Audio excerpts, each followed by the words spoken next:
ప్రపంచంలో మన పూర్వీకులు మనకి ఎన్నో ఆచారాలు కట్టుబాట్లు చెప్తూ వచ్చారు.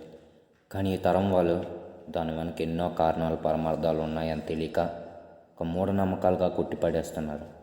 నేను కూడా అలానే ఒక శాపగ్రస్తు వస్తువు వలన నా జీవితాన్ని పోగొట్టుకున్నాను.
కలేనా? నిజమేనా? భయపడ్డాను.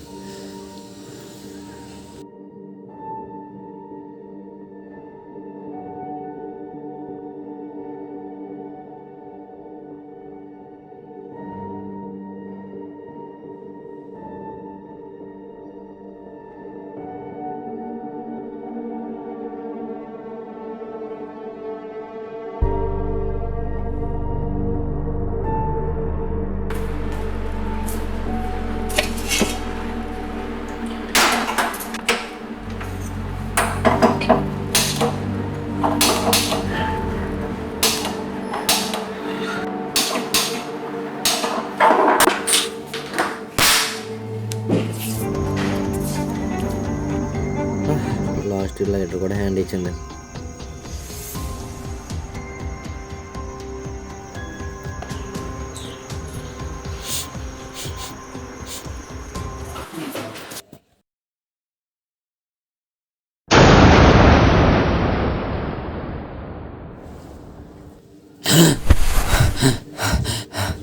అమ్మ బాబాయ్, కలేనా ఇది కూడా?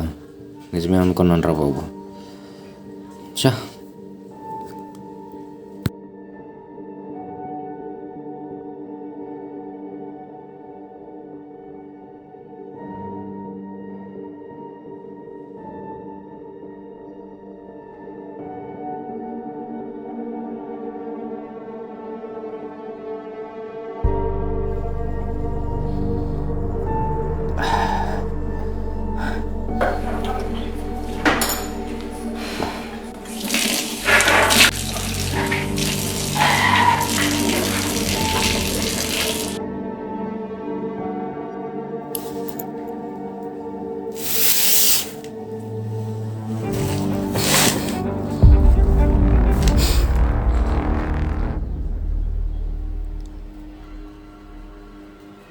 ఏంటిది?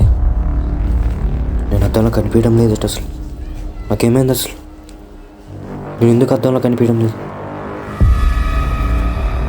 ఏమైంది అసలు నాకు? నేను కల్లో ఉన్నాను, నిజంగానే ఉన్నాను. అసలు ఏమైంది నాకు? నాకేం అర్థం కావట్లేదు అసలు.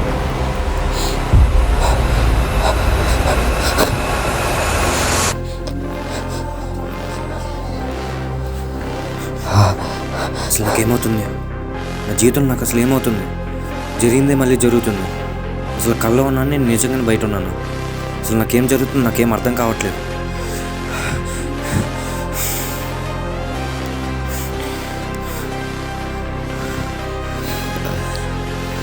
ఇది కళ నిజమా? దీనన్నిటికి సమాధానం ఒకటే, నన్ను నేను చంపుకోవడం. అది కూడా ఎంతవరకు అంటే వాస్తవిక లోకాన్ని చేరుకునే వరకు.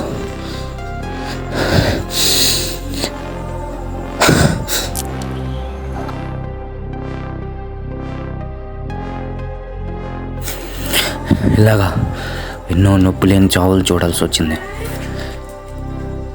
చాలా విధాలుగా, చాలా రకాలుగా ప్రయత్నించాను.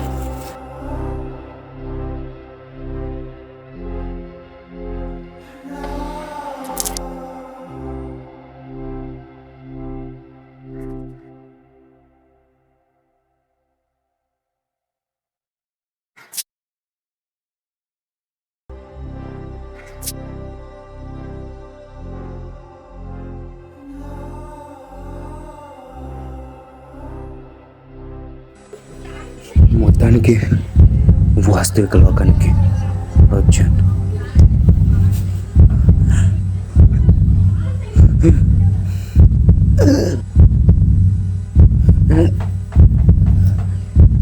కానీ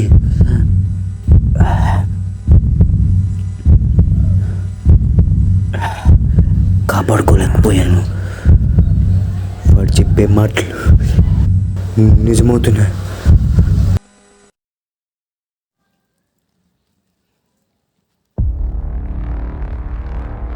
ఏమిరా పిలిచావు?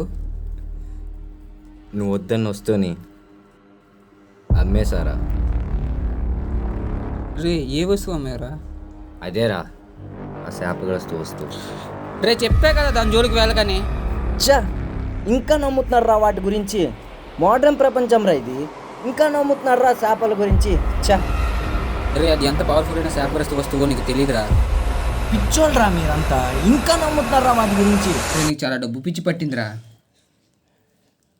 డబ్బేరా లోకంలో శాశ్వతం, ఇంకేది శాశ్వతం కాదురా. నిన్ను నువ్వు సాధించాలన్నా డబ్బేరా ఉండాలి. డబ్బు సంపాదించడానికి ఎన్నో మార్గాలు ఉంటాయి, కానీ ఇది మాత్రం కరెక్ట్ మార్గం కాదురా. డబ్బులు సంపాదించే మంచి అయినా చెడైనా నేను దీని గురించి ఆలోచించాను రా. గుర్తు పెట్టుకో, ఏదో రోజు నా మాటలు గుర్తొస్తాయి, అనుభవిస్తావు. ఒక్కరోజు వాడి మాట వినుంటే, ఒక వస్తువు జోలికి వెళ్ళకపోయి ఉంటే, ఈరోజు కనీసం నా ప్రాణాలనైనా కాపాడుకునేవాడినేమో.